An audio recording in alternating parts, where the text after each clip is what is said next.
Hello. Sorry about the mishap there. We had a little bit of a technical problem. My fault. I pressed go live and then I didn't do it properly. It's because it's a different setup on LTEL Cockerel. But Chang, you've joined me. I sent you the new link. I knew how to do that. I'm not technically inept. Right, so what I did, I wrote it on my phone and then sent it to your WhatsApp. So we're all ready, yeah? Okay, so Chang, I want to ask you first of all, how are you doing today? Oh, I'm doing very well. Thank you very much for asking about me. Okay, my pleasure. It's been a very eventful last couple of days. Yeah, Starting off with how we made an absolute hash of that early Saturday kickoff, but that was then soon followed up by a very joyous occasion on Sunday when the women's team made it a very historic day to qualify for the FA Cup final in May yeah, against Manchester United's female team, and that was it's a first ever appearance in the FA Cup final for the women's team, and a massive congratulations to everyone involved, from the players, the coaching staff, the manager Robert Wilhelm, even to the fans as well, who made the trip all the way to the Tottenham Hotspur Stadium in yeah. N17. What a momentous occasion that was. And there was no shortage of football in midweek as well, as we saw late last night, Barcelona in a thriller against I PSG, know. as well as What a great Borussia Dortmund. match. That was a Fantastic fantastic match. off edge of your seat type of match. Yeah, Both games as well.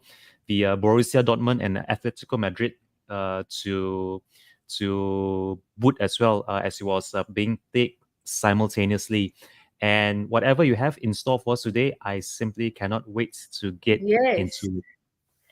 Yeah. So first of all, we're going to go to the chat, and I've already seen Cooper's comment.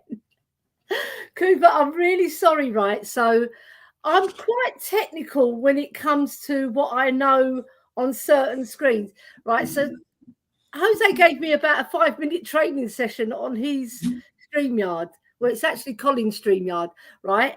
And I tried to do it, but it just cocked up. So I really do apologise, Kuva. But next time I will get it right. I just didn't put the viewers like you thing up, so it's no big deal. We're getting on with the show. Who cares? We're soldiering on, aren't we, Chang?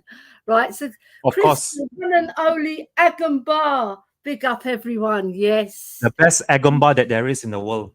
it is. And he's, like I said, every stream I have to mention the chicken because he brought chicken to party in the park with Brian Daigle, and the dog ate most of it. He'll know very well. Right? Well, I was feeding the dog it, just put it that way. So, Dragon D's Nuts, I love that name, and so does Mia. Good day, boomers. Lol. It's actually Mia's boys who love that name. What a great name, hey? And I love the picture as well. So, because I've lost the banners, but I know what the banners were, right? I can't bring up the banners because I didn't have time to retype them. All right. So I don't think they're there, are they? They're not there because they'll be on the other one. Oh, yes, they are. Brilliant. This StreamYard is very clever. It remembered it. So we're going to kick off, Chang, as you mentioned, the women. Come on, you Spurs. As a former Spurs lady, I'm so proud of them. All the fan base are so proud. Men, women, children, everybody, grandmothers, grandfathers, they're all celebrating down Tottenham High Road. I'm telling you, it was a fantastic atmosphere. And I did a show on Monday about it. And it was just a brief show, 37 minutes long, just to give them an overlay of what I did on the day and, all the interviews that I've done. But I still haven't had time to load up the interviews yet. But I've got Kate's going to do it for me. So it's going to go out anyway. And then what I'll do, I'll Wow. transfer it. Yeah, she's going to do it all for me. She's going to compile it in a video vlog because I sent her about at least 20 videos, but I've got more. I've actually got more, so I can do my own one as well, inside the stadium, outside the stadium. interviews with Leicester fans, interview with Spurs fans. Do you know what? I wish I'd videoed myself, right? When I got off at Northumberland Park Station, Leicester City coach came in, not the actual players, some fans, two big coaches actually. And when they got off the bus, I shouted to them, Gary Lineker wants you to win. And they went, way. Anyway, enough of that. What we do, we get onto the first banner. Otherwise, we're going to run out of time and we won't be able to cover everything. So Spurs Women making history. Right, let me just bring that up. Spurs Women making history, reaching the FA Cup final, beating Leicester City Women 2-1 after extra time. A goal scored by Jessica Naz, the fabulous Naz, I call her, and Super Scott, Martha Thomas, Super Scott,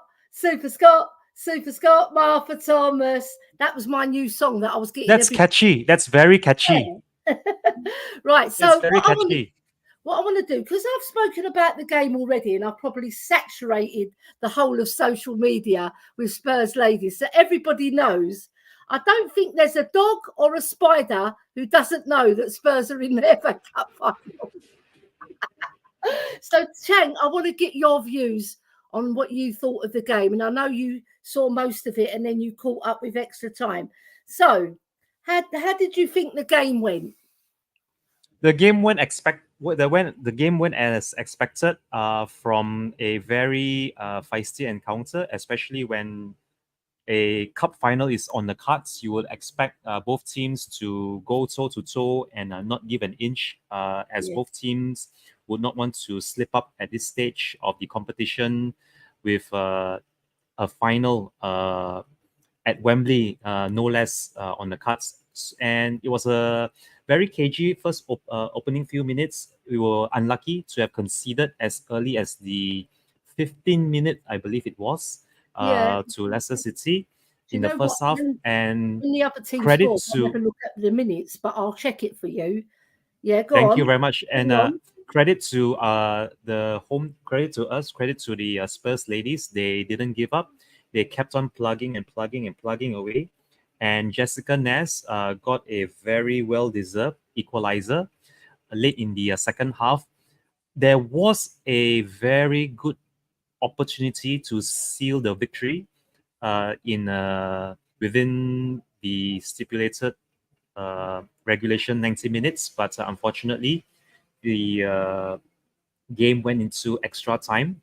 And again, as what you just sang earlier, Super Scott Martha Thomas, she came up with the very late winner. I believe it came from a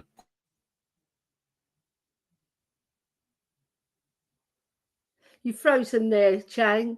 Right, what I'll do, I'll carry on. It was actually in the 12th minute that Jota Rantala, one of their best players, honestly, this lady can play football.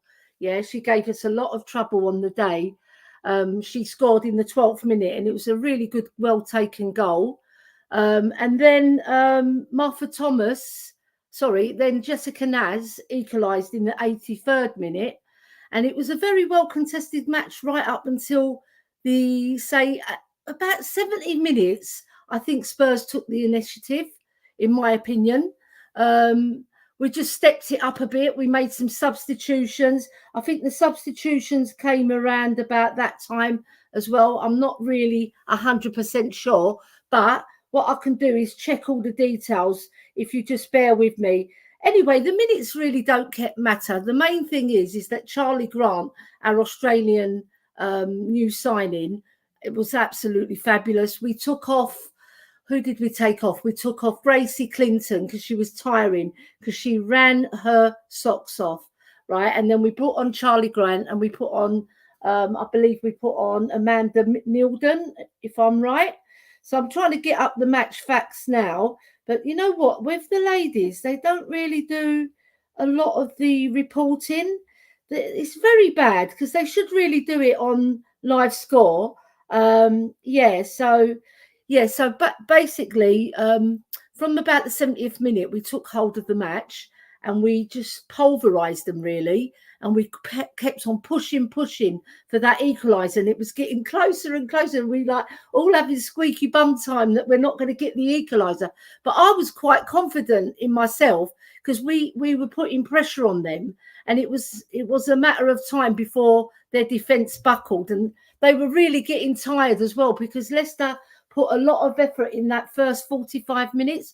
I thought it was even Stevens, I would say, in the first 45 minutes. Yeah, here we go. Chang's back. But and then I think from about the 65th minute, actually, we started stepping it up. But then after 70 minutes, when our substitutes came on, we really did pulverise them, and we made sure that Jessica Naz got on the ball. And what a beautiful taken goal by Jessica Naz. Yeah, let me add Chang. Right, so Chang, I was right up until when Naz equalised, so you can take it from there and tell me what you thought of her goal as well. Her goal was a very well taken goal to get the equalizer so late into the second half with the clock running down. And even after that late equalizer, we actually had the opportunity to win the game in a normal regulation time. Unfortunately, I think it was Martha Thomas or Beth England who had a gilt-edged chance right towards the end, which was superbly saved by the Leicester City goalkeeper. And from that on, it just went on into added time. And the first half of added time was rather uneventful. He's frozen again, unfortunately. We've got a frozen Chang on our hands. I'm really do apologise. We'll try and unfreeze him. Right. So basically he'll come out and come back in. Don't worry. But yeah, so I think it was Martha Thomas who just narrowly put it past the post, if I recall. But we had a few other chances that went begging. With a little bit better finishing, we could have made it really comfortable before it even went to extra time. But when it went into extra time, I think we took the initiative first of all, and then they came back at us for a little while. And then we took the initiative in the last 5 or 6 minutes of the first 15. And then the second 15, I think it was mostly us. We really did step up our game. And you know what? I think we deserved the win.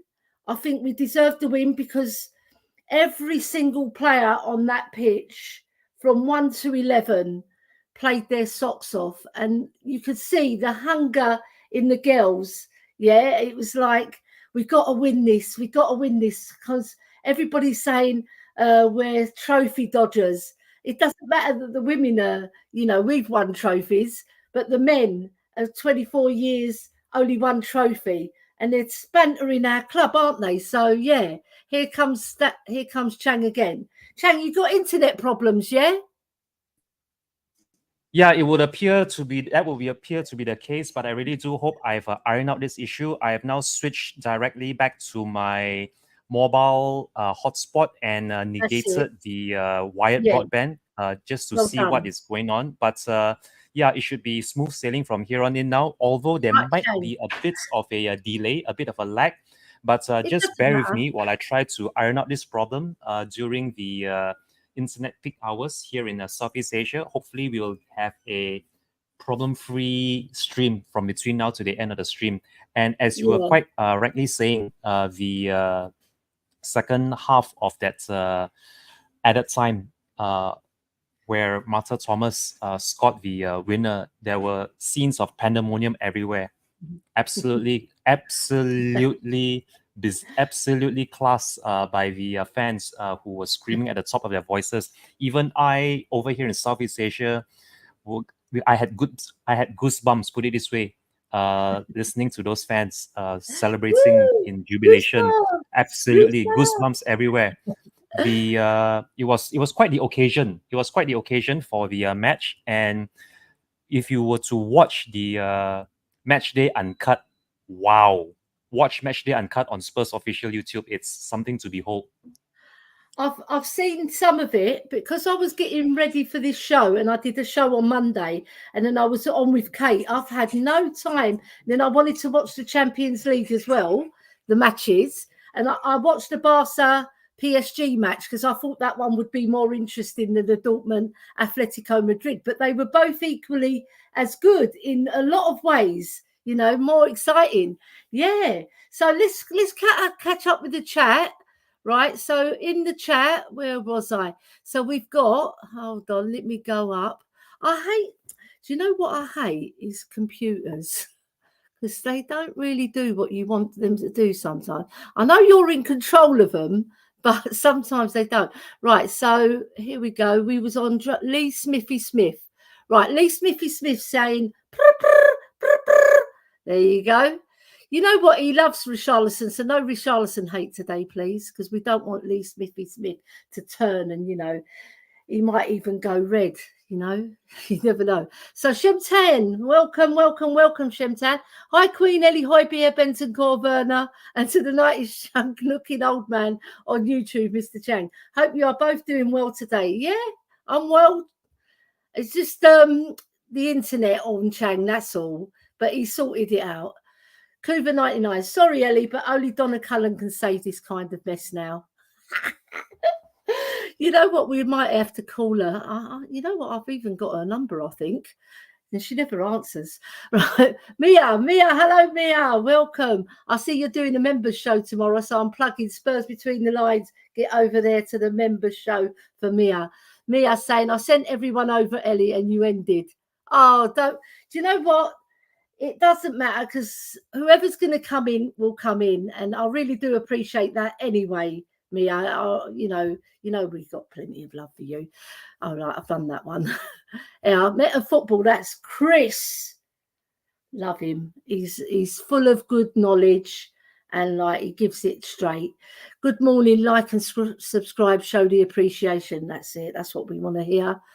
Right, and Mia's saying, I sent everyone, I've done that one.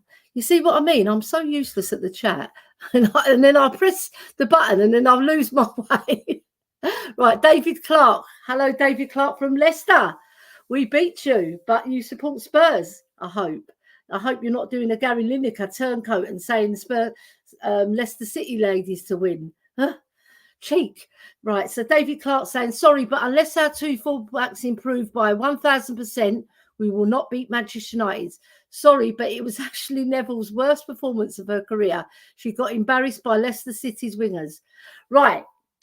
Now, this is where I disagree with you, David. I thought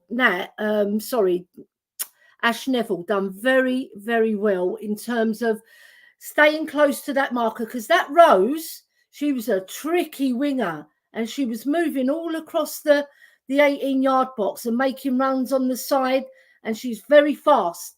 And remember, Ash Neville, she's aging. She's 30 now.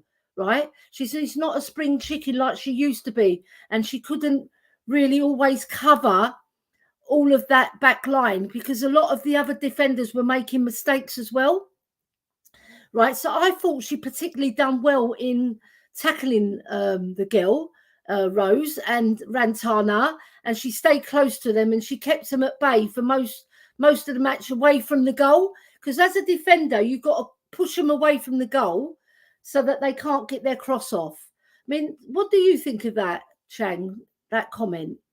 What did you think of Ash Neville's performance, the right back? Yeah, so to say that was the worst performance of a career might be a bit overreactionary, although I do understand that on the day, the importance, the sheer magnitude of the match might have weighed very heavily on her players, and it could have got to Ash Neville's head. I believe she was beaten down the right flank for Leicester City's opening goal that came in from the right. And yeah, that was a shame to it to happen so soon in the first half. But after that, I believe she then soldiered on and she had a better second half from what I saw anyway on my laptop. And in the even in injury time, or not injury time, the time added on after the full 90, she also kept her calm, her composure, and she was able to make better tackles and I agree. passing ranges from the right going forward. And I think it was only the first half hour or so from the first half that really she found it difficult to deal with. the Leicester City wingers. But beyond that, I believe she had an okay game. Of course, Yeah, David Clark has every right and every reason to believe yeah, that in order to fully and properly challenge in the final against the likes of a Manchester United ladies team, she will definitely have need to up her game. And it's yeah, not just for the occasion, but for the entire duration of that final. And I'm quietly confident that much like the men's team, Miss Ashley Neville is going to bounce back because it's an FA Cup final. When it comes to an FA Cup final, the form book, your previous performances, all that is in the past. It's a yeah. fresh new game. It's a brand new game. It's a glorious cup final day for any occasion, over especially when you're at Wembley. So we will we as fans should do our part. We should play our part in Yeah, supporting each and every single one of those players that take to the pitch and put 100%. on lily white. That's it. Come on. Come on. Woo! Right. So I agree with you, right? But her natural position is not right back. She started off her career like a midfielder, attacking midfielder, creative. Yeah.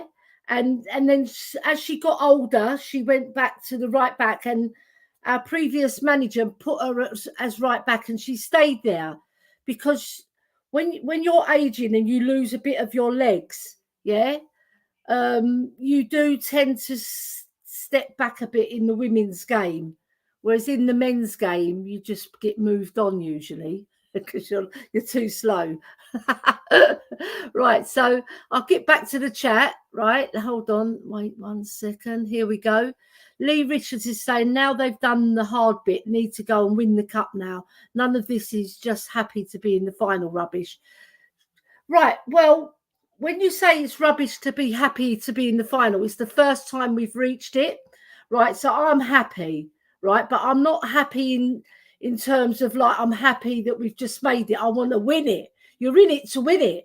You're not gonna I'm happy because we've made history and it's my former team, and I really am proud of them, that they got to the final. But in terms of getting ourselves over the line, we've got to bring that cup back to White Hart Lane.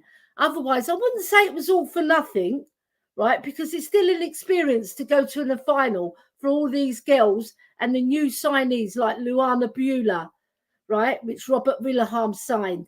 And then we've got Charlie Grant. We've got Zhang, the Japanese lady, sorry. And who else did we sign? We signed a few others. We signed the goalkeeper Barbara as well. There's too many to mention. But what I would say to that is be happy, not happy clappy, but be happy for the team that we've made it. And now we've got to go and win it, Lee, because it's like you said, it's not worth just being in it if you don't bloody win it, So James is saying big up Chang and Ellie. Yeah. Right. Mia's, they're all talking to one another. Yeah. Okay. So I've caught up with the chat. Right. So the next banner we've got is right. So we've done a bit of the women, so we're going to do a bit of the men. All right. So we're fair. We're fair on this channel. Right. We'll wait for Chang. I'll add him on. There we go. Right. So Chang, the next banner we've got up is Newcastle, another embarrassing away performance up at the Toon. Twist or bust or stick to his philosophy. Does Ange need to tweak something? He needs to tweak the approach that he adopts whenever he plays teams that try to sort of like play a very deep back line that's almost akin to parking the bus or trying to shut up shop and stifle the opposition. Because from what we saw against Newcastle United at St. James's Park, we were beaten time and time and time again by pretty much the same chemistry or the same combination that they were just looking to spring the moment they got the ball back. One long ball over the top, and you have the likes of Alexander Isak and what's the other guy's name? Gordon? Gordon, yes, Anthony Gordon. Gordon? Thank you very much, Yeah. Queen Ellie. Yes, And that is Harvey correct. Barnes. Anthony Gordon and Alexander Isak. They were just waiting to gobble those opportunities because Yeah. when you play that such high line and you don't really necessarily have sufficient defenders to cover back in time and make up the numbers before they pull the trigger, you're going to have problems. And I think the statistics for this really spoke volumes of how badly we were in the races for that game. Five Yeah. shots on target by Newcastle all game, and we Yeah. conceded four in those five. That is Yeah. worrying. That's like a 80% conversion rate for Newcastle United from only five shots, and they registered four goals. That for me is worrying, not just for the rest of season, but also for next season as well. Because, and this is strictly from what I'm seeing this season alone, if you were to look at that back four and our goalkeeper, you could argue that that would be the same back four and goalkeeper that we will be having come the start of next season, Yeah. unless we really improve massively on the likes of a Udogi, Poro, Mickey Van der Ven, Romero, and also Vicario. Unless we spend crazy money to invest in that defense, that is going to be the very same defense that we are going to start the next season with. And Yeah. if we can't iron out these sort of mistakes this season, we are going to be in for another very torrid time A next rocky season. road. So, Yeah, I having get said that. that, yeah, it's going to be a bumpy Yeah. road. So having said that, this has been something of a recurring theme as well from this season alone, because it's not just Newcastle away at St. James's Park on Saturday. We've seen it twice over at Craven Cottage against the likes of Fulham. Both, it was the first one was in the League Cup, where we were dumped out Mm. on I wanted to penalties forget at the that beginning of the one. season. Yeah, and the other one Like was a very recent 3-1 humbling that came that's very better. unexpectedly after we had beaten Aston Villa 4-0 away. Mm. So the signs are there that there is improvement, lots and lots of improvement that is required in that defensive backline, as well as the footballing philosophy of Ange Ball. Because if you are Yeah. constantly pushing so high up the pitch without any end product to show for it, then sad to say, you're just going to concede, and you're not going to be able to make up the goals or make up the numbers by trying to outscore the opposition if you're not doing anything with the ball in your possession. And this is going to Mm. be, I'm sure we're going to cover this in a short while with regards Yeah. Yeah. to goals created, chances created, the XG, who is the better creative player in the Spurs squad. Is it going to be Madison? Is it going to be Son?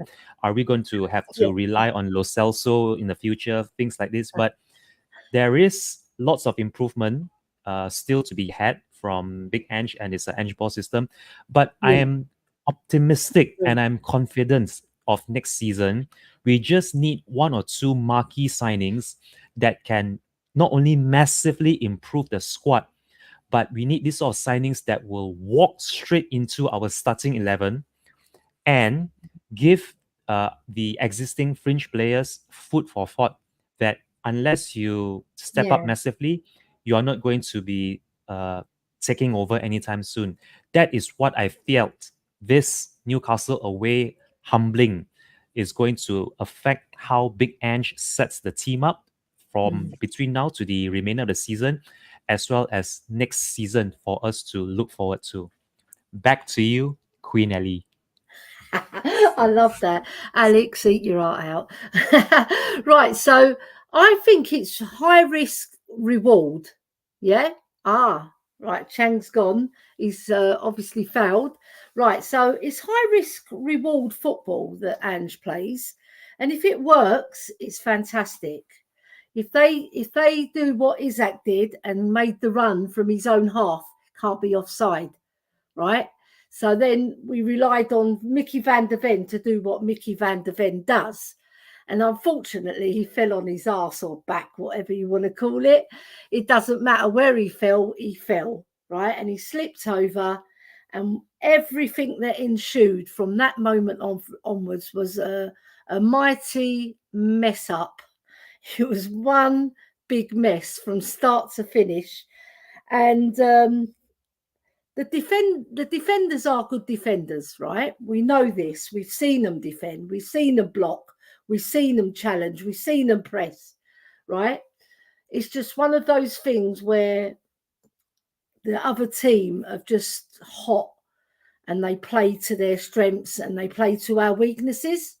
And I wouldn't say they sussed us out, but they bloody well battered us. And we didn't get a look in really. Although we huffed and puffed here, there, and everywhere, we didn't really get a look in. Let me just add Chang to the screen again. Here we go. Right, Chang. So I was just saying it's high risk, high reward. When it works, it's fantastic. It's a very excellent system. But when it doesn't work and then you get calamities happen, like Prime Sanchez is what Van der Ven did. Slips on his ass or his back, whatever he was, like I said. And that was the first goal conceded. Plus Alexander Isak, very clever striker, runs from his own half, can't be offside when the ball's played over the top. Normally, Mickey van der Ven would mop that up and we would be out of danger. But he slips over at the optimum moment and we concede the goal. And from there on, it was downhill, downhill, downhill to the disaster 4-0. Yeah. So things like this happen in football, Chang. I think he's going to get his frozen. He's getting a bit of problem. So I think it's going to be probably me for most of the show.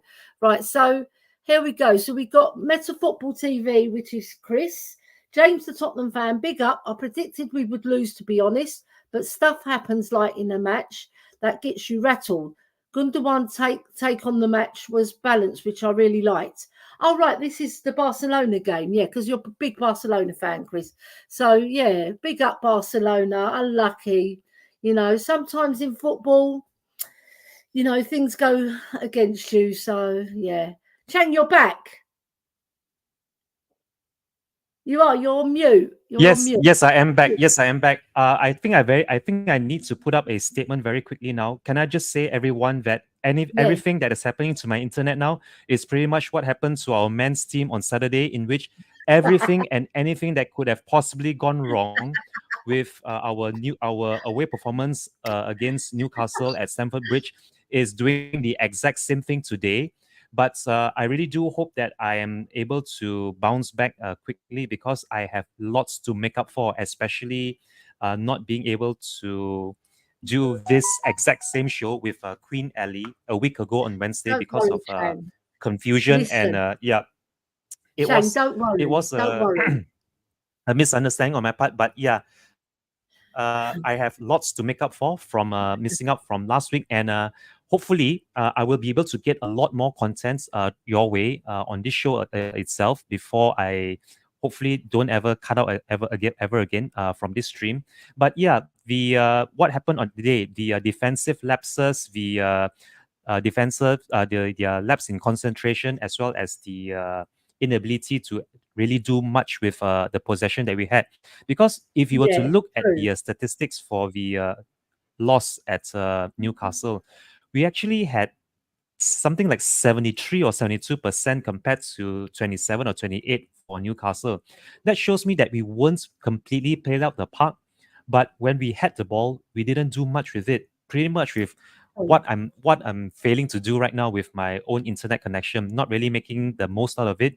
But this actually Don't worry. highlights several These things issues happen, all in Chang. one Don't go worry. for Big Ange, for him to have to iron out before the North London derby next weekend. And the one positive that I will take from that humiliating humbling away at St James's Park is that if this sort of a debacle, or if this sort of a calamity had to happen, I might as well have it happen now before we face very crunch ties against Arsenal, Yeah. Liverpool, Chelsea away, and Manchester City at home, rather than say we scrape a very narrow victory or even get away with a point at St James's Park, and come the actual North London derby, we get handed an absolutely drubbing that will not No only way. send the fans No back way, on a Postman. very is going to send the fans back on a very bad aftertaste, a very bitter bad Yeah, aftertaste after North London derby defeat, which I hope will never ever come to pass, not I this know. season or next season or ever again. But it's good that this loss came now rather than in a fortnight's time Yeah, against I agree. Woolwich in the North London derby. And be after that, even after that North London derby, we still have other crunch ties. We have another home league game against the reigning champions, Manchester City, who have now taken Hmm. over at the very pinnacle of the league table, as well as Yeah. a very difficult and tricky away tie to Chelsea and Liverpool to follow. But Mm, if we can get through those matches, maybe two wins and a draw, or if I'm mm. very optimistic, maybe a win and maybe all three other draws, I am very certain, I'm more than certain that we will make top four this season, despite Aston Villa picking up all 3 points against Arsenal at the Thank you, empty Aston Red Villa. Stadium. Yes, exactly. So my point is here, better for us to be proven wrong now and work on our Mm, mistakes here and now before it really comes back to haunt us at the end of the season when we miss out on top four. That is the yeah. only positive that I can take from this damaging defeat. Back to you Good. again, Queen Ellie. Thank you very much, Shane. That was very well described. You know, you've got such a way with words, and you put things so eloquently. So we're going to get back to the chat. Chang Ching Chong, is that how you pronounce your name, Mr. Shem Tang? My apologies for the dodgy internet. Yeah, see, you're not just a good commentator on football. You're very apologetic and a nice man all round. So Shem Tan saying Eddie Howe said Spurs played the same way every game. So we made minor adjustments and implemented them, and it worked perfectly. Shame. It's, you know what?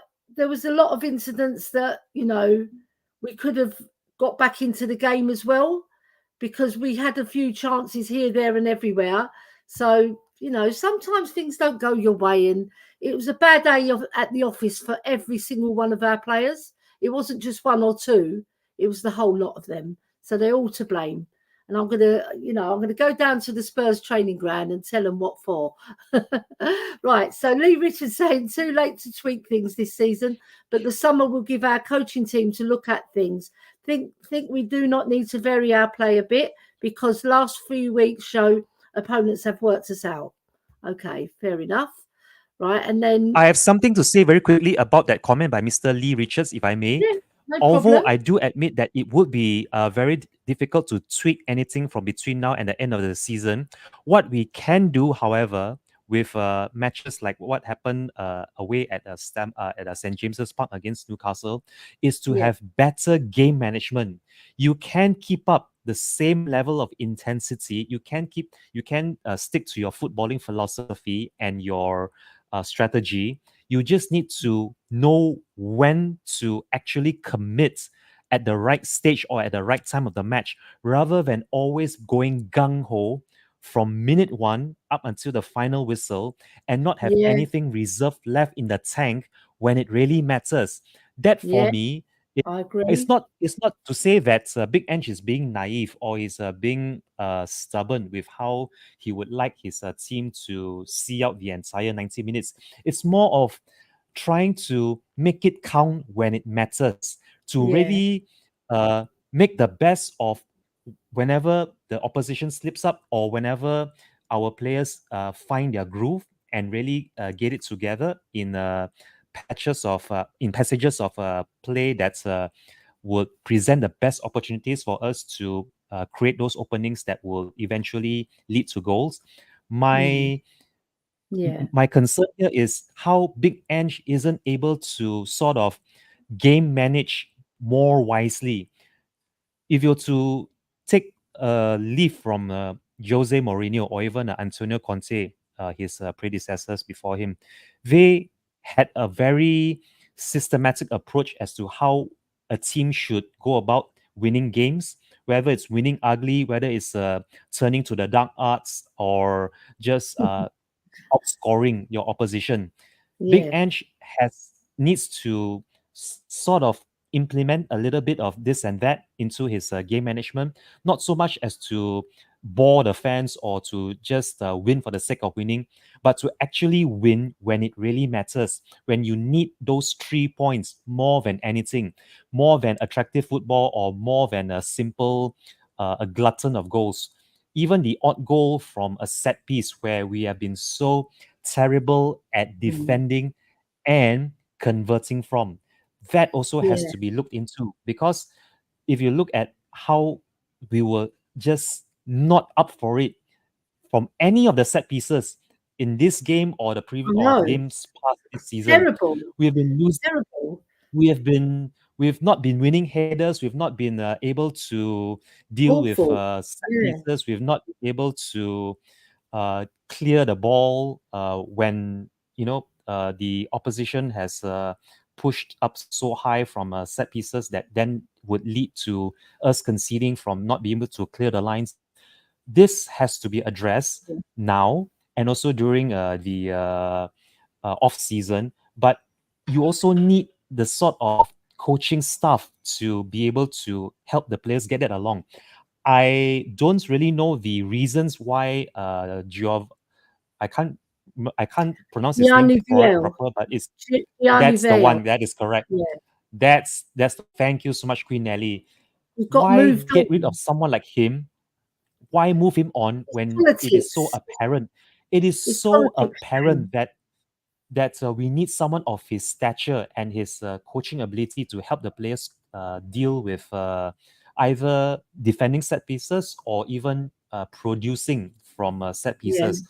And it's not only just the set pieces, actually, it's also, if you look at how we manage our players during games or during the Yeah. midweek leading up to games where players aren't really recovering well from the injuries, or players are picking up It's another niggles thing, that the medical isn't it? staff aren't being able to identify Yeah. or to weed out before match day. Things like this also need to be addressed. You could almost argue that one of the important things that we need to address, not just signing key players and shipping out the deadwood, is also to invest in a proper medical staff to keep our players fit and firing for not for the entire season, not just for weeks on end, but the entire stretch of the And do you know footballing what? I wanted calendar. to ask you, Chang. I wanted to ask you, right, as well. Yep, Right. So yep. Ange Postecoglou, he's come in like a breath of fresh air, right? He's Mm-hmm. playing on the front foot. A lot of people have said that Antonio Conte, he didn't have the defenders and the wing backs to implement his style. And I believe that Ange Postecoglou hasn't got the wingers or I think he's got the right wing back and the left wing back with Porro and Udogie. They're very good at his system. They're particularly good at inverting as well. But what I think they do, they lose discipline. It's like, you know, when you give a child some chocolate and some sweets and they go crazy, didn't they? They're like crazy ass children, right? And then they run out of steam. That's what we do. And then we lose some of our discipline. Because you know the brain, right? If the brain is tired and the legs are tired, they're not working in sync, right? And I know this as a footballer myself, right? When I was tired, I couldn't do the things that I wanted to do with the ball because my body was tired. And so when I received the ball, it could roll over my foot. Yeah. And then I would try to win it back. And then in a panic, I would lunge at the player and get booked because you're tired and you start making mistakes. Right. And I see that at Spurs. Right. The boys, they go gun ho. Right. And then they lose their discipline. And because they're so young as well, they're quite new to football, some of our players. Right. And they haven't really grasped they've grasped the technicalities of football, but they haven't quite grasped not to run out your battery too early. You've got to pace yourself in a game, and the better teams do that. Yeah, and also the better teams will take their chances more because they've got strikers who will put the ball away. Whereas we're not struggling to score goals. Don't get me wrong, but we're not scoring enough to win a league. So the great Adrian Stroker, I said it on Dan's channel yesterday. He said you need to score 88 goals or more to be in a title race. And I believe we've got 65 at the moment.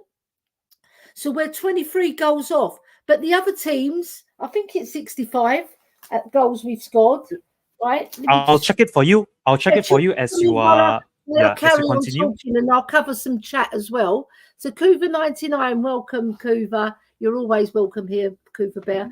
So Kuva99, we put no pressure on the ball whatsoever against Newcastle. Our weak, slow, I think that's risk-free attacking was just primed to lose the ball and wait for them to pick a pass over the top. Defence starts up front. It's true. You know, when you're not pressing, because Udogie, right, he's the best presser in our team, I would say. I was watching him very closely throughout the season, and he's so good. And Richarlison is another one. He runs him a second close. But Sonny, he's not so good at pressing, but what he's good at is running across the line and putting players off, where he doesn't really press the ball. And I think Udogie, because he's physically strong, he does win some balls. And another player who particularly was good early doors, but he's not so good now, and maybe it's because of his injury, is Maddison. Because I don't know if you remember the Arsenal game where he nicked it off Jorginho and he pressed him. Yes, right? I remember that. Yeah. And he nicked it, he passed it to Son, and Son scored a beauty. Well done, Sonny. Yes. Right. And I was in Cyprus that day. And it was packed full of Arsenal fans.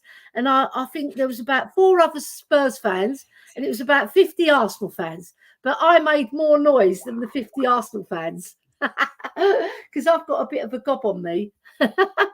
Right. So James is saying, big up, Kate. Yeah, Lee Richards is saying we need to do more with the possession we have, Chang. I heard somewhere over the weekend that we had more shots on goal under Conte. Also, not being able to defend set pieces is costing us. Yeah, that's what I was going to say, Chang. Yep.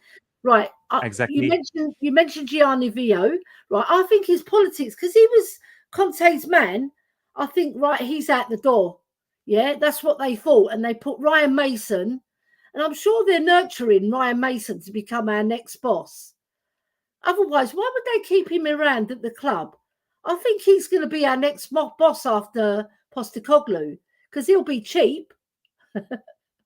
It'll probably be less than Postecoglou. It'll probably be £1 million to pay him, right? Because Postecoglou, I believe, is on 2 million, right? And then if he makes Champions League, he'll probably get a £2 million bonus like Conte got when we made Champions League. So regardless of that, right, I think, right, Postecoglou, I think with the system that he's got, if it works well, you have to game manage your legs as well, because it's a 90-minute slog, and the other team, they will get the upper hand on you if you've run out of steam, and the discipline is staying in shape. That's why Ange Postecoglou said, I need the remote control.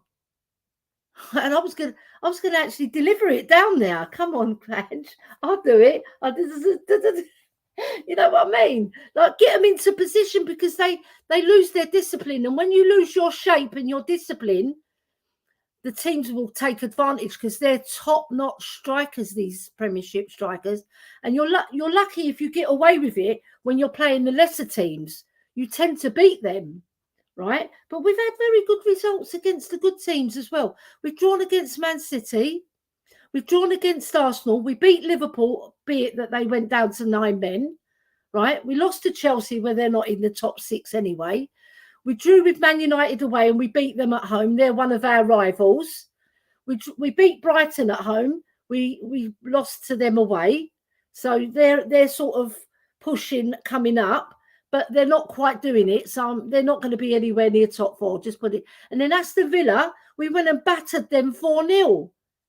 Okay, we lost 2-1 at home, but we had the majority share of that game in terms of possession. And I think we had 5 goals disallowed, 4 or 5 disallowed that game.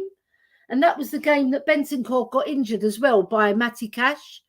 So a lot of things have gone our way, and a lot of things have gone detrimental to us being even higher, because that first 10 games when we were top of the league, I didn't get carried away because I remember I went on the terrace with Kate and we didn't get carried away. There was a few saying we're going to win the league and we piped them down. Well, Kate piped them down, not me. Kate gave them what for. Right. And I just put my case. I just said, look, I'm not getting carried away. I like what I'm seeing. But you could see there was times where we ran out of steam even then, and we took our foot off the gas because we didn't have no gas. Yeah, if you use all your gas in the first 20, 30 minutes and you've got no gas for the next 15, in that 15 minutes of the first half, the other team can come back into it. So you've got to get a big advantage to actually get the 3 points over the line. And really, we haven't had many big wins at home. We haven't. I think 3-1 is our top score. I don't think we've won. I could be wrong, but didn't we score 4 against Newcastle at home? I believe that's we the did only game. score Yeah, you're 4 right. goals against Newcastle at home. Yep. 4-1. Yeah, that was our biggest score then. Well spotted, Chang. But what I'm saying, we haven't really battered teams at home like we did the previous season because we battered Leicester 6-2. And this is in a defensive system. And I think we went to Leeds and battered them 4-0, I think that was the previous season, actually. I've got that one wrong. But either way, you can't go too gung-ho too early. You've got to pace yourself in a game. And if you are going to go gung-ho, because we're lacking other people that can score from the front three, it's only really Sonny who's got a lot of goals for us. Yeah? Kulusevski's got 2, I believe. Johnson's got 5. Is it 5 he scored? And 7 assists, which is really good. It's not too bad considering the minutes that he's played. And then Werner's got 2, and I think he's assisted 3 or 4 maybe. Either way, it's not good enough from the front three, in a collective. And Richarlison, when he plays, he's got 10, and I think he's got 4 or 5 assists. So that's not too bad. But we need to do better to win the league, and we need, I believe we need the top class striker to get us over that line because we've got all the minerals. Definitely. Yeah. We've got all definitely. the minerals. The defence is good. The defence is good. When they play that high line, if they play it better like Ange wants them to, then it will work. But obviously, like I said, they lose concentration. Okay, look, I want to just get back to the chat. There's a lot of people talking to each other. And then there's one here by James, the Tottenham fan. Surely Richie should be back for the North London derby. Well, we hope so. For Lee Smithy Smith's sake as well, because he's missing his. Do you like Richie? Because I heard you on one show, you sort of in and ahhing. He doesn't do it for you, I believe. I wouldn't say he doesn't do it for me. For me, Richarlison is a good finisher. But the one thing that would concern any fan is his consistency. Of course, I'm saying this as maybe a jaded fan who's still smarting from Harry Kane leaving us after so many years, so many seasons, time and time again, always producing the goods, Harry Kane. And only now, once he's departed, do you really miss him? Do you really feel his absence? Do you really miss those goals that he would back on a weekly basis for us? And maybe it's just me and my over sentimental and romantic footballing nostalgia taking over when I'm reminiscing on just how good he was for us and the number of goals he would just back almost effortlessly, whether it's left foot, right foot, header from the halfway line, you name it. He was always there for us when we needed him most. And as much as I would like Richarlison to produce those numbers, if he can even get anywhere near half of what Harry Kane did back in the day, I think he wouldn't be that much of a scapegoat sometimes when it comes to us not scoring. But for Richarlison to properly have a good season, an eventful and a very fruitful season, has to stay fit first and foremost, and he's not really doing that this season, as we've seen.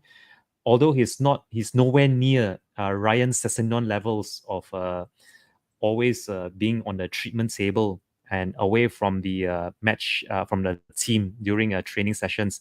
Richarlison, I'm sure he would love nothing more than to get an early break this season so he can recuperate and heal properly for next season if he is still with us.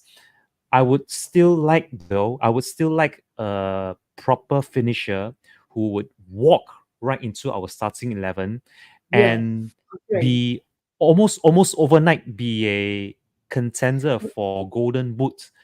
But Yeah, of course, revelation. things like, of course, yeah, of And course, who this is would you like to easier said come than then, done. Chang?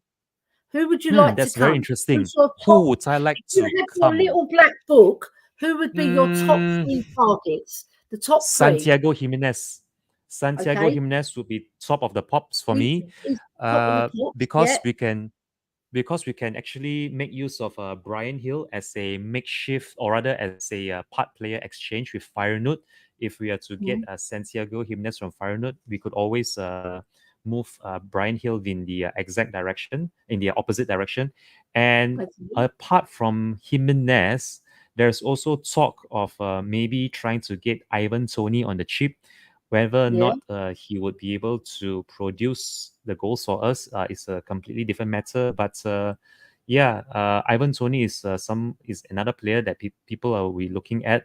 But for me, getting any kind of striker, regardless of whether it's a local or foreign, I want a striker or a forward who is actually invested in Ange Ball, who's not just here to qualify for Champions League or to play in a Champions League, who's not just here for the glory or the silverware or the the plaudits that come with yeah. being able to Right. score goals for a top club. I want a striker who is fully invested in the project, who is going to be a good fit for Big Ange's Ange Ball system, as well as a player who would stay fit for the majority of the season, not just Mm. maybe back a handful of goals in See, the that's something you opening can't bank quarter. on, though, Chang. It's Yes, something I you agree. can't I agree. you can't guarantee that because look at Richarlison last season. Not last season, the season before. Is that right? Yeah. Anyway, Yes, regardless, that is correct. yes, he didn't hardly play, and then he scored one goal. I think it was last season, wasn't it? He scored one goal, right? So, The and he one goal he scored. scored was against Liverpool He away. scored. Yes. Yeah, he scored a couple in the Champions League against Marseille with his head, and then he didn't really score again. He scored a couple of goals that were disallowed, one against Nottingham Forest at home, I recall, which Yep. wasn't offside, Yes, correct. right? But VAR technology is going to improve for next season, so I'm looking forward to it not taking so long. So I believe they said it's going to take 20 seconds or 30 seconds max. That's what they said, and I think they're going to relay the decision like they did in the Women's World Cup. I don't know if you watched the Women's World Cup, Chang, I did but watch the Women's World Cup. You the are referring lady, to the semi-automated system, right? You are yeah, referring so, to the yeah, semi-automated. because they trialed it. So the lady referee went to the monitor. Mm. She got the decision. She looked at the decision. If the VAR couldn't make the decision, she'd look at it and then she would shout out the reason why she's giving that decision. If the VAR passed it back to the referee, and with the lines, the technology is going to improve. So I'm really happy about that. Anyway, I better get back to the chat because we've got it quite buzzing now. Now we've lots of people talking to one another. Jim and Kate and James, and they're all talking to another. But then Coover99 comes up with a very good comment. Even gun ho is Yep. fine if you're poised and ready to pounce Mm. on loose balls. The second you lose it, we were sloppy on the ball and incredibly sluggish to respond to any turnovers. That's going to bring me to my next banner, right? Because we remember earlier in the show, Chang mentioned Son and Basuma. And like what I'm going to bring up now is the banner. Son and Basuma, their form this season. Chang and I discussing, right? And also the chat. So, Chang, how do you think Basuma's form is gone? Because he's the one who's the most talked about at the club. Because Sonny, right? We know what we're getting. It's like a box of chocolates. You open it, you know it's going to be good, right? Yep. And there's going to be a few bad ones in there that might, pertain to bad performances that Sonny puts in. And he'll get dug out for that by certain quarters of the fan for good reason, right? You can't blame them, right? They're not particularly Sonny lovers, but Basuma, I want to ask you about how you feel Basuma's season's gone thus far. Bisuma season has been very topsy turvy. If you were to compare the first 10 games when we were unbeaten and what went down after he picked up that red card away against Luton and was summarily then dismissed from the Mali international team in their recent friendly international break. I would say that he still has work to do, whether it's with his temperament, with his application on and off the pitch, or even his Yeah, attitude in the dressing room, or whatever it is that is troubling him and not getting him to gel well with the squad. Bissouma needs someone like a big Ange to really just put a hand over his shoulder and just give him a good talking to and just get his head right. yeah, He strikes me as a kind of player who is a bit like an Adebayor. Adebayor is a great player, make no mistake about it, when he was with Real Madrid and Arsenal. But when his head's not right, when things take a turn for the worse, especially up here with anyone who plays the game on such a high level, when there is so much attention put onto every single player on a very microscopic detail onto them. They need to know how to manage not only themselves but also what they do on and off the pitch. And with Bissouma, yeah, I felt that even if he's not having a good game, at the very least, make an effort.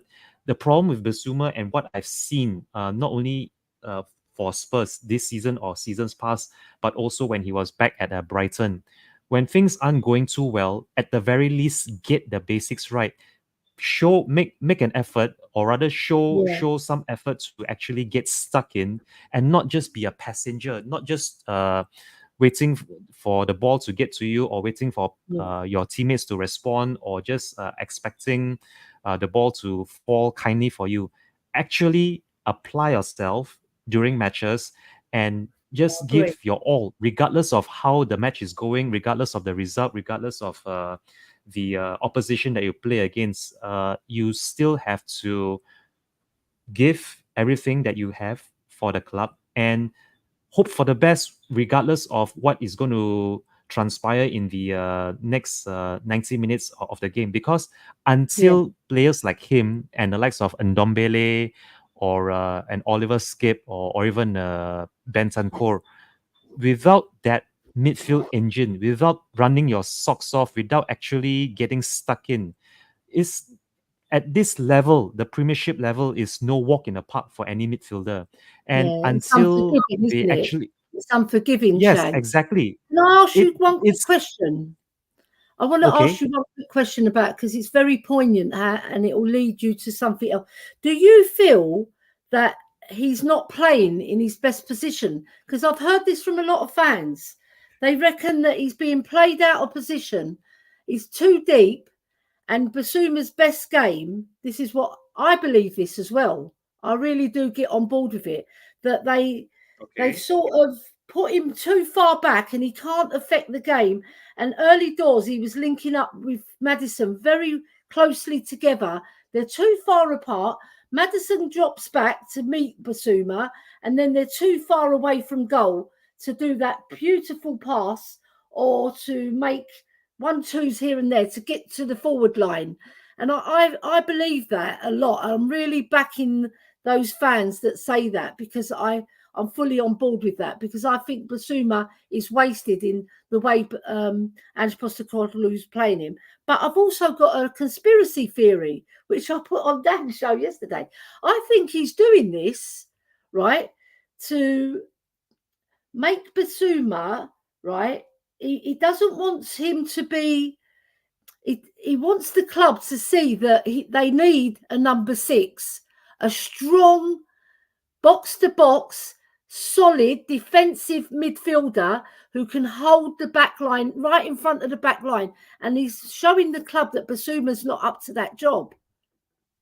I really do think this, right? And it's not just because Basuma is playing pants in that position, right? I don't think he's suited to that position at all.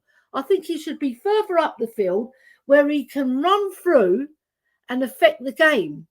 Yeah, even if he drops deep, there's going to be, if we don't buy this number 6, it's going to be Papa Matasar, because I think he's better suited to that position because he's got the legs and he's got the energy and he's got the battery to run. Whereas Basuma, he loses interest. If it's not going for him and he's not getting enough of the ball where he can affect the game, he gets bored and it shows. He's like a bored player at the back. And he doesn't look like he's got his mojo. Can I just very quickly ask you one question then, with regards to Bissouma and whom you feel should be our proper centre defensive midfielder, who would be a very vital cog for us in the North London derby? Okay, yeah. If you feel that Bissouma isn't suited to drop so deep as our centre defensive midfielder, do you think that maybe it was wrong for Big Ange to have deployed him so deep against Newcastle? And if he isn't what we expect from a centre defensive midfielder, whom then would be your ideal choice for that role from our current roster of players, Right. Oliver Skipp notwithstanding? Very easy for me, Bentancur. But because he's got this injury, right, and we can see it's evident that he's not quite Bentancur. You know how we know Bentancur can play. Okay, yeah. He's nearly getting there, but he's not lasting enough time. But then what we can do, we can bring on Sarr, right? Or we don't take a risk with Bentancur because we know Sarr's got he's got a carrying a back injury, because I've read that many times from club correspondence as well, right? Okay. I believe Bentancur has got all the minerals to do that role better than Basuma. Plus, I think he's more interested as a player in that role. He thrives on it. You know, when we first got Bentancur, I remember one game, I think it was against Brighton in the FA Cup, right? He took the ball, right, from the defence. He pivoted. He left his marker for dead and he was off, right? And he's got pace, Bentancur. He's very fast. I didn't even realise. And then we played Leeds United at home and we beat them 4-3. Do you remember that game?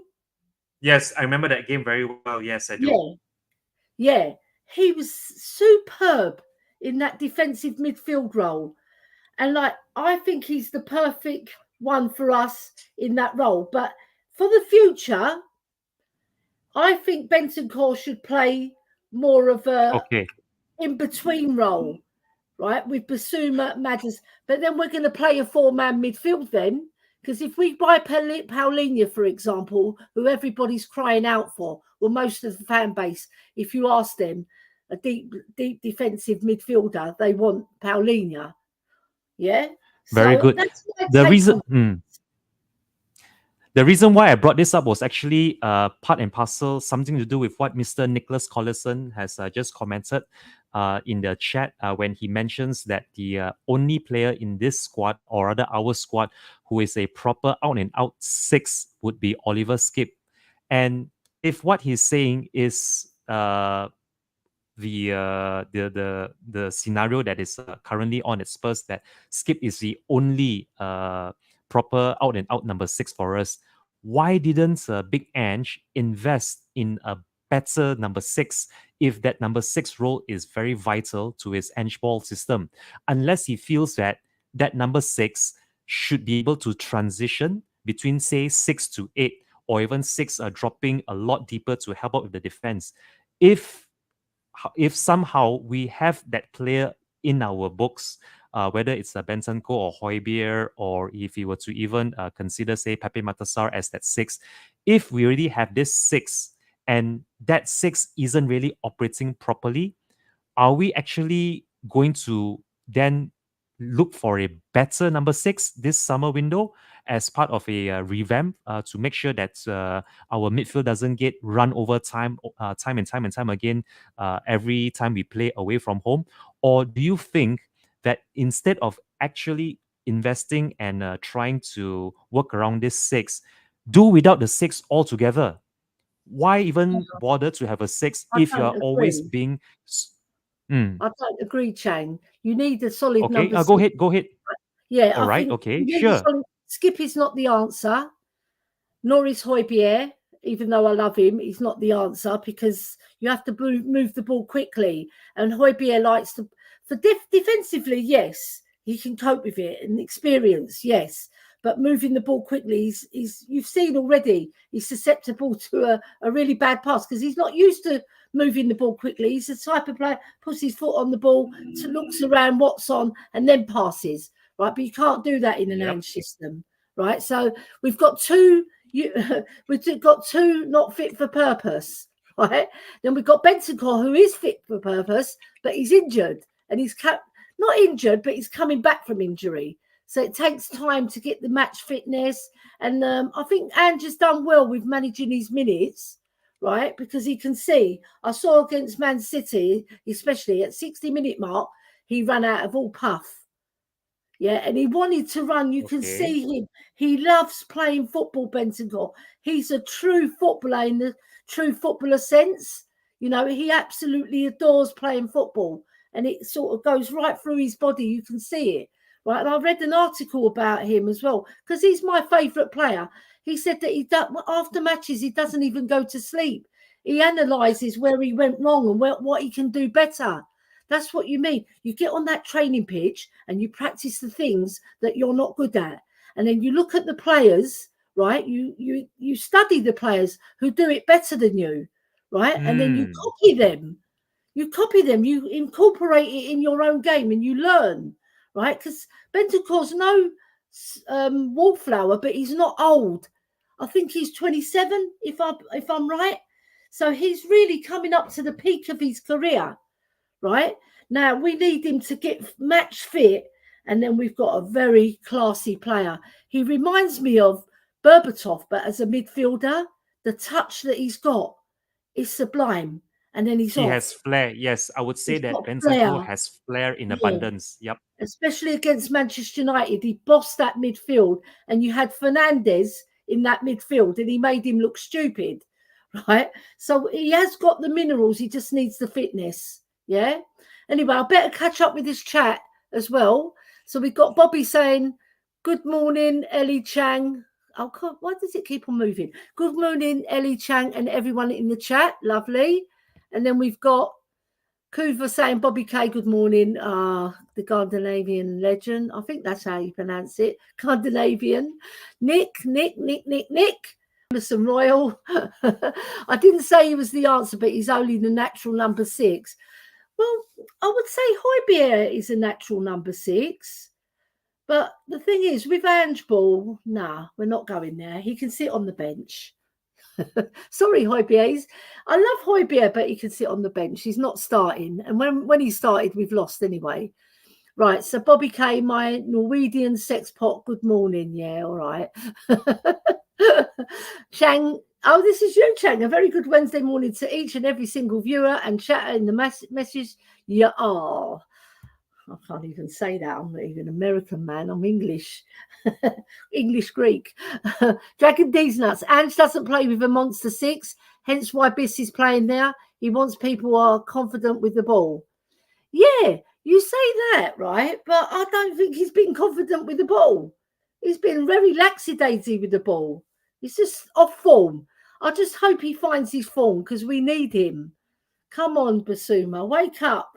Somebody needs to give him some sort of pep talk, get him going again. Like, that in the Wizard of Oz where they've got the I think it's the Wiz actually, where they've got the turn thing, and you turn the player to turn the skater to go faster, and you turn it. That's what we need to do with Bazuma. You need something to shot him to get him going.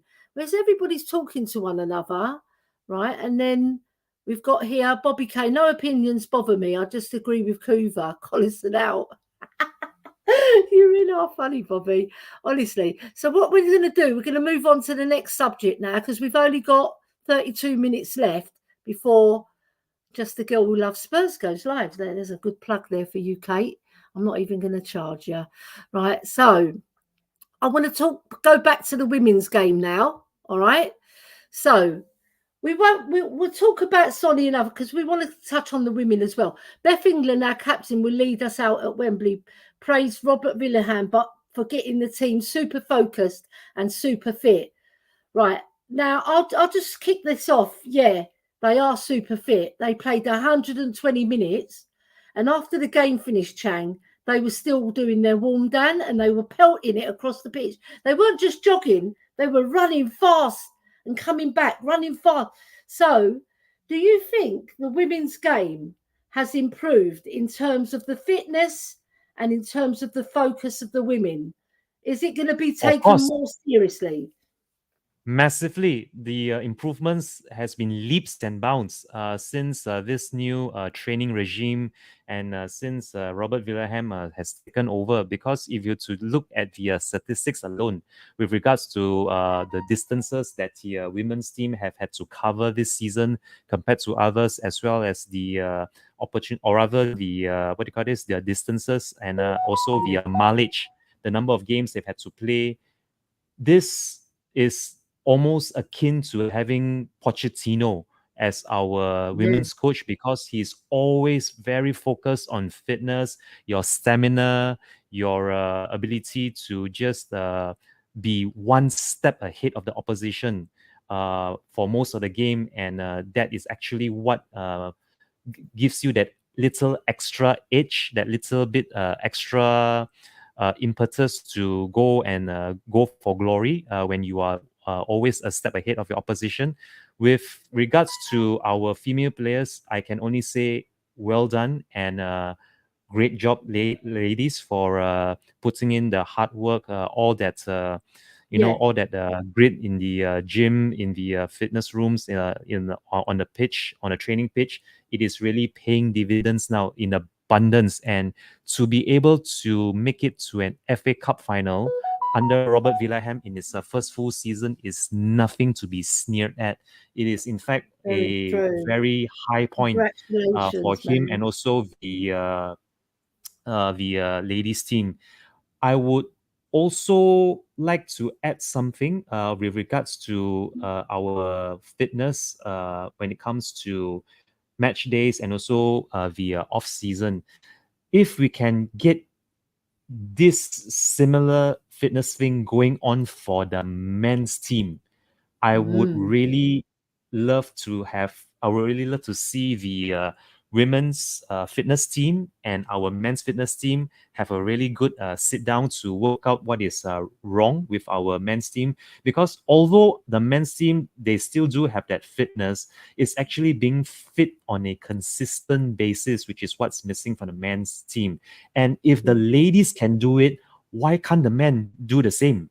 This is yeah, something that has left me rather puzzled, because they are both operating from the same training base over at Anfield. Correct me if I'm wrong. And if you yeah, are thereabouts, if you are thereabouts working from the same facility or from the same area, why not just compare notes, share some information between both camps, and see what's going on, what's going wrong with the men's team, that maybe the women's team can share some pointers with the men, and that will be beneficial for the men's team yeah, in the long run as well. Not that I'm trying to imply anything emasculating from the men, from Yeah, getting of course pointers from not. the ladies. Yeah, No, none of the sort. I'm all for, sharing notes and striving for the best together as a club, not just dividing, the men's and women's team as two separate entities, but moving forward together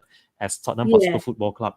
This is something that maybe should be looked into in the summer, when both teams will be looking to prepare themselves for the next season, which I'm sure us Spurs fans cannot wait to get started. But before that, let's deal with this FA Cup final first for the women's team next month against Manchester United at Wembley. Whoever is able to make the trip over to Wembley, I can only wish you a very happy and joyous match day ahead, because it's going to be an occasion to remember. And when it comes to talking about fitness right here, you can bet your last dime and your mortgage that the ladies will be up for it. Come on, you definitely. Spurs.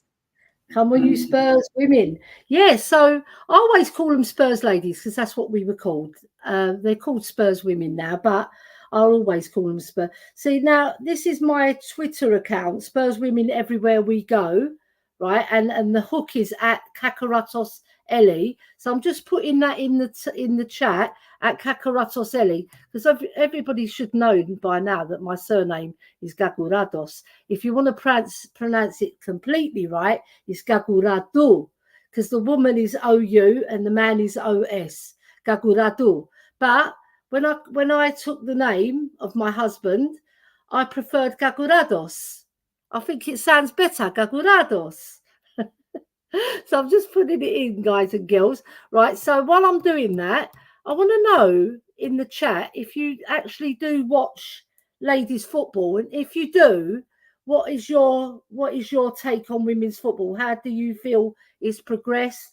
Or if you didn't watch it before, the first impressions of what you saw in our game against Leicester, if you watched it, or other games that you've watched, maybe an FA Cup final, FA Cup semi-final in the past, or the Women's World Cup, which was last year. Yeah, so let me know what you think, because especially you guys, I know women will support other women especially, but especially you guys, let me know what you think about women's football, and also women referees and women commentators making it into the men's game, because there's some people that like it and some people that say women shouldn't really report on men's football. I don't agree. I think if you're good enough, you're the best person for the job, you get the job. Like Sue Smith now, she's commentating on the men's football. She's really, really good. And like, I'm quite critical of anybody when they come new into commentary, but she's been doing it for a number of years. She's been a journalist. So, and she's covered football. So she knows her ball, and it comes across when she's actually commentating, because she knows about tactics and things like that. So yeah, just let me know what you think, guys and girls, right? And it'll be interesting to see what you think. And I'm just typing this in, and I'm not the best typer in the world. I'm probably like not a dinosaur, but nearly the dinosaur. There we go. Let me just bring it up for you. Right, I think I'm bringing it up. There we go. So that I've spelt that wrong. Let me just change that. Let me just change it. No, I'm not going to do that. Right. So there it is. I didn't change it, but you know what it means. It's account. Find me at Kakaratoselli, and it's Spurs Lay. It's actually the actual title of the Twitter account is at Kakaratoselli, but it's called, if you're just searching on the search engine, it's Spurs Women Everywhere We Go. All right. So let's get back to the chat now. Right. So Bobby's saying, Ellie, since 2WC ago, I think the ladies' game has jumped leaps and bounds. Long way to go to catch the men, but the quality has significantly improved for sure. Do you know what? I just want to comment on that quickly, Chang. Right, where women, we can't, but it's very hard for the ladies to catch a man, because first of all, the physicality, right? We can match men on many aspects. The technical skill, you know, there's lots of ladies with fantastic technical skill. Yeah. Um, there's other areas where we can match men, but then we don't fall short on the physicality because they're fit now, right? It's just the strength maybe in the tackle. Yeah, but when you think about it, it evens itself out because when you're going against woman, you're getting that woman coming against you. But if you was going woman man, right, I wouldn't back the man always to win the challenge, but I think say 7 out of 10 they would win because of their physicality, the stronger legs, you know, maybe more experience as well, because that's how it is. But the women's game is excellent. What do you think about that, Chang? Wow, what do I think about the women's game? I think the world of them because the women's game is on the up, and if I'm remembering correctly, ever since it was during 2009 or 2010, there was this particular Women's World Cup that featured Japan and United States of America in the World Cup final. And when Japan sprung a surprise upset to lift that World Cup, I was more than ecstatic, not only for the Japanese team, but also for how far women's football has come over the years when it comes to their development, their growth, their popularity. Even right now, even today, when you look at the Women's Super League, as it's called over in England, the number of teams involved now, the coverage that is being given to the Women's Super League, as well as the other foreign women's league as well. For me personally, when it comes to the Spurs ladies, I was very surprised and I was over the moon Yeah, when Olympic gold medalist and World Cup winner, I think she was Alex Morgan from the United States of no, America came to N17 yeah, on loan. The very same season, we got Gareth Bale back on loan as well. That no, would that would and should have been a season to remember, but yeah. because it was only a loan signing and Alex Morgan was only able to net a couple of penalties and maybe the She was odd injured a lot as goal from well. open play. Yeah, she was injured a lot, Yeah, and I read somewhere that she was also nursing her newborn baby at the time yeah, when that's she right. came over to N17 from America. So maybe that had something to do with her lack of match time, game time. But I mean, that for me, that right there, Alex Morgan for Tottenham Hotspur Football Club. Now that is a marquee signing. I Now know. that is a statement signing. The A same way we statement got Gareth Bale signing, back from Real Madrid. a statement signing as well is Beth England. What a great player. Yes, Scored 12 in 12 last season. And this season, she's only netted once. Well, she's netted twice, once in the cup, once in the league. But she's done so well to get her she has. fitness back because she had a major injury. And I saw her in the swim spa, working in the swim spa to work her muscles to get them, you know, match fit. Because when you're coming back from injury, you only know your match fitness when you actually get on that pitch and start running, and then your legs get tired very quickly because you're coming back from injury. We've seen it with Bentancur in the men's game as well. But I just want to say a few highs to people. We've got Leo from the Mile High Hotspur. There we go. Um, Leo saying he's got a crying emoji. I don't know what that's about. Right, I've got to go back a little bit further. Woo! Woo! That's for Phil P. We've already put his comment. Welcome, everybody. Nick, Mile High Hotspur, Leo, Phil P, Bobby K is in the chat. Kuva's in the chat. We know these people are always in our chat because they always support our community. They're lovely men and they're always supporting us. Yes. And Phil P, I went to the game with him, Phil Panayir. He's half Greek, half Irish. He's lovely. I went with his family, right? And it was such a lovely experience spending time with him.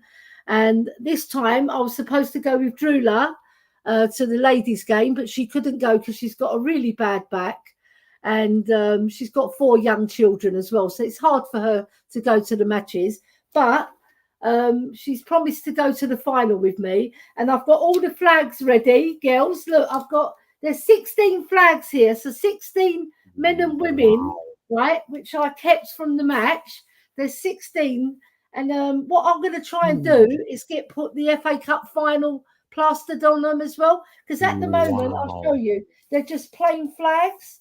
Well, not plain, but they've got the cockerel on. If you can see Tottenham Hotspur, yeah, there you go, yeah.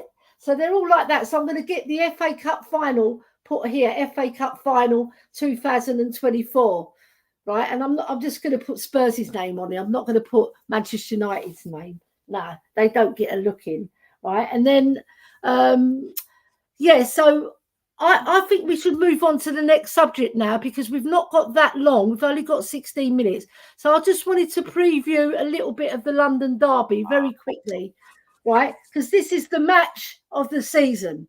We've got to beat the Arsenal. We've got to beat them. They've just lost to Aston Villa. We lost to Newcastle. So we're both going into the game with a loss. How do you see the game going, Chang? The game is going to be won and lost by the team who wants it more. That's all I can say about the North London Derby. Come the North London Derby, you could argue that it's going to be the cup final for both North London teams, especially with so much at stake for both clubs. When you look in terms of Arsenal trying to challenge for the title and us trying to make it in the top 4. When it comes to the North London Derby, all bets are off. I know that it's going to be a very feisty and very cagey encounter, but when it comes to just sheer application, when it comes to just running your socks off, playing your heart out for the crest, for the badge, both teams will be totally up for it, especially coming off very damaging defeats against Newcastle and also to Aston Villa respectively. I would love nothing more than to get one over Arsenal in next weekend's North London Derby. Although, if you were to offer me a draw here and now, even before a single ball has been kicked from kickoff, I would gladly get a draw right now, because honestly, we would be very lucky to even get a single point based purely on the way we played against Newcastle United. Anything more than a single point against the scum next weekend would be a massive bonus for us. And not that we don't deserve it after the season that we've had, with all the injuries, all the suspensions, all the international breaks, and also the international duties for some of players. But I would love to see the North London Derby as a step in the right direction. Whatever transpired, whatever went down, or whatever was going on behind the scenes at Newcastle United, at Fulham, at the Molineux Wolverhampton Wanderers, or any of the other away games that we failed to make it count where it matters. This game here should be seen as our platform to not only finish the season strongly, but to then use it as a springboard to prepare for next season as well. That's how important I feel this North London Derby is going to be. It's not only in the context of this season, but for preparing for next season and for other seasons to come. Because if we can't even turn up in a North London Derby when, the team is really looking to move on from the shackles of Conte ball and Jose ball and every other manager that came before them. If the team aren't even ready to get in the faces of our North London rivals at our own home stadium, I don't think that many of these players would be still at Tottenham Hotspur next season. And if the players have any ounce of respect for themselves, the crest, the club, the badge, the fans, this is that one match where you have to absolutely give your all. It doesn't matter if you're carrying an injury. It doesn't matter if you have exactly. It doesn't matter if you have something going on in your personal life. Come kickoff, come that match day, you just tunnel vision yourself and you just plow through with everything and anything you've got. Whatever happens post match would take care of itself. But for the love of God, lads, please do turn up for this North London derby. I absolutely beg of you. Back to you, Queen Ellie. True, because we've got a very unforgiving section of our fan base who will be on social media calling us out if we don't give the effort, right? What we want to see, if we're going to go down, we're going to go down fighting like Vikings, right? And I'm 100% sure if it's not going our way, Højbjerg's coming on. I had to get my man's name in there because I'm Queen Ellie Højbjerg. If I don't say his name, what's the point of being Queen Ellie Højbjerg, right? So back to the game, right? I think it will be, I know this may sound controversial, I think it would be better if Arsenal score first. Honestly, because this, when the other team scores first, apart from little bit like where it's gone completely wrong for us, right? We tend to do better, right? Against Brighton, we went down. We came back 2-1. Lots of games we've been down and we've come back and won the game. I think we've won 21 points from losing positions, right? Or even 24. It might have gone up higher, Chang. You can check this for me if you want. But we've won a lot of points from losing positions. So it looks like the players, when they're down and trodden and they have to pull one out of the bag, they tend to wake up. Yeah. And I'm not saying 100% that I want Arsenal to take the lead, but I think it'll give us a shot in the arm. The only thing with Arsenal, I think once they get, I saw them against West Ham, they pulverised West Ham 6-0, and it was goal after goal after goal. It was quick concession. So we have to get back into the game very, very quickly if that's going to happen. We can't let it go 15, 20 minutes and then get a goal. I want a goal within 5 to 6 minutes. Yeah. So I just feel we have to make sure that we don't do the same mistakes against, like we did against Newcastle and like we did against Chelsea. Even though I did agree with Postecoglou that to push on the high line and press because we had 10 men, then 9 men. So we were on the loser. And it was reported after the match, that Chelsea game, that no team's ever won with 9 men in the Premiership. And I believe that's correct, right? So we just have to go with the right temperament, the right tempo, the right attitude, the right effort, you know. And if we match them, right, it's quite even Stevens in terms of technical skill in both sides. I don't think there's so much far ahead technically than us. Yeah. And I think their forward line, although they've scored loads and loads of goals, it's been in the latter part of the season. Because remember, early doors, they were struggling to score. So I just hope that they don't find their shooting boots and that we can. I don't think there's going to be a lot in it, Chang. I think maybe 1 or 2 goals. But I reckon it's going to be 1-0 or 2-1. I don't think there's going to be a lot in it. Yeah, either way. But obviously I want Spurs to win and get the win. So I'm just going to say hello to a few more people before we sign off as well. So Ben Kaufman saying, sorry guys, I did see us winning this one. Best we can hope for is a draw to stop them winning the league. We are predictable and open. Fair enough. I'm not going to comment on that, Ben, because we've gone over it many times. Bobby K, as long as you don't have Nicholas Collinson drive you to the stadium, you should win. He's bad luck, clearly. Okay, I'm going with my husband then. I'm actually going to go with my husband then. There, you see, Bobby's full of good tips. Kuva, peak Arsenal with a lot of crumble versus shapeless, underperforming, unbalanced Spurs who look terrible. Sounds about even to me. Yeah, true, Kuva. Vikings choose when to go down, Ellie. Yeah, Højbjerg, right? He's fallen over 3 times. I've counted them, right? But the fan base seems to think it's 300. They had 2 more noughts onto the 3. They're very unforgiving, our fan base, I'm telling you. Ben Kaufman says set pieces will shape the game and we are shocking at them. Well, hopefully, you know what, I would hire Gianni Vio just to come in for this game. Get him back. Come on. Don't let Mason do it. Ben Kaufman said 28 degrees centigrade in Malaysia and Chang is here wearing 2 shirts. No wonder he supports Spurs. He loves the punishment. Do you know what? Sometimes Ben, he's so funny as well. Like he brings out, I like it on his show when he goes, what? He does all that business. Right, so we have got one more banner to cover, the Barcelona PSG game. And let me bring it up. Why isn't it coming up? Why? Oh, hold on. There we go. This one. No. Why?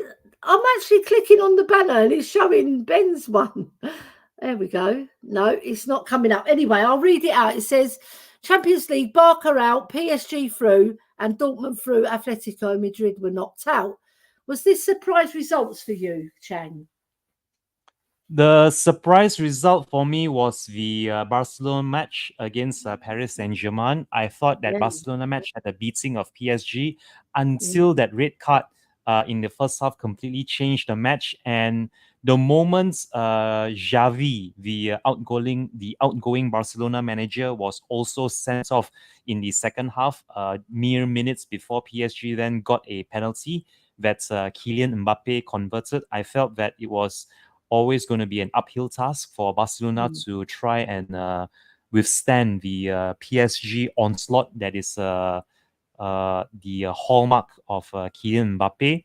That was a match that could have gone either way. I felt if only Barcelona had managed to keep it even and had all 11 men on the pitch, but sadly, the sending off is what affected the game more than the quality on the pitch. And I mean, that's football. I mean, if you can't keep a full complement of players the same way we failed to do so against Chelsea at home earlier this season, then you're going to be punished. And if you actually look at the scoreline, if you look at that 4-1 scoreline and the sending offs, it's almost reminiscent of the 4-line score-1 that Chelsea did one over us earlier this season at the Tottenham Hotspur Stadium. As for the other match, the Borussia Dortmund and Atletico Madrid game, wow, what a game that was. Two goals for Borussia Dortmund that then prompted a reply of 2 goals from Atletico Madrid before Dortmund then got another 2 goals in quick fire succession to put the result beyond doubt. What a game that was for the neutrals and for footballing fans alike. I would love nothing more than to see the same happen tonight when Bayern Munich host Woolwich at the Allianz Arena. This might be come on, Harry Kane and Eric Dyer, don't you dare take to the pitch against Arsenal tonight at the Allianz Arena. I don't want to see you anywhere near that starting 11 tonight at the Allianz Arena against Arsenal. If you can just do this one last outgoing for us, please, Eric Dyer, I'm begging you, do not start that game for Bayern Munich against Arsenal. If you would, I was just thinking, right, as you said that, right, if he does play, we're going to see Eric Dyer either fall flat on his ass or he's going to have his hands behind his back because he can't defend. And he always backs off, doesn't he? He never puts in a tackle, very rarely puts in a tackle. But just before we end, I want to get some more chats in. We've got Ben Kaufman saying Barcelona went full Tottenham. Drew la la la. The ref was shocking. Yeah, he was. Most refs are shocking these days, I'm telling you. I hate them all. They're all rubbish. Right, and right, so before we end the show, I want to thank everybody in the chat. I want to thank Chang, who's absolutely soldiered through. with early doors having the trouble with his internet. So I really thank you very much for sticking with me. I really appreciate it. And what a great analysis man you are of the whole of the spectrum of football. You know, you cover it all. Right. Just one more comment by Kuva. Peak Arsenal with we've done that one. Sorry. Yeah. Right. So now, obviously, if you haven't smashed the like, please smash the like. If you haven't subscribed to Jose Eltel Cocorel, please do subscribe. I don't know if you can put them in the chat. Can you put the links in the chat? Sure. Let me put it in the chat right now. We've got a couple of more minutes before Kate goes live. And also share the link, right? Because that really helps the channel on Eltel Cocorel, and also for Colin, Talk and Ball. If you can put Talk and Ball and Bobby K, Free Spurs Boys, fantastic. Leo Mile High Hotspur. Yeah, I wish I had I don't know if Jose's got he's got a moderator in Ben, hasn't he? So if you're still around, Ben, please put the links in for all the ones I've mentioned, and also Just a Girl Loves Spurs. If you can do that, that'd be fabulous. But we'll wait for them to go up. And obviously, when you share it with your friends and on your social medias, it really does help the profile of the channel. Even if people don't tune in first time, they'll get curious and they'll will. Because I find channels like that when I'm on Twitter or if I'm on Instagram and I see a really good podcast, I'll click into it. And if I like it, I'll subscribe. Yeah, so that's how it works. There we go. We've got Bobby K's one going in, Chang. And we've got Mile High Hotspur, which is Leo's. What a lovely man. And Leo's coming over for the North London derby. So I better sign off now, because at the end of the day, Kate's going to chop my livers off if I don't get off now. All right. So what I'm going to do is play the music. I think, do I play the music first and then end the stream? You should play the music first and then followed by ending the stream. Yes. Yes, because I don't want to do this wrong. So here we go. Everybody get over to Kate, Just a Girl Loves Spurs. Take care. Up the Spurs. In Ange we trust. Come on, you Spurs. Come on, you Spurs. Come on.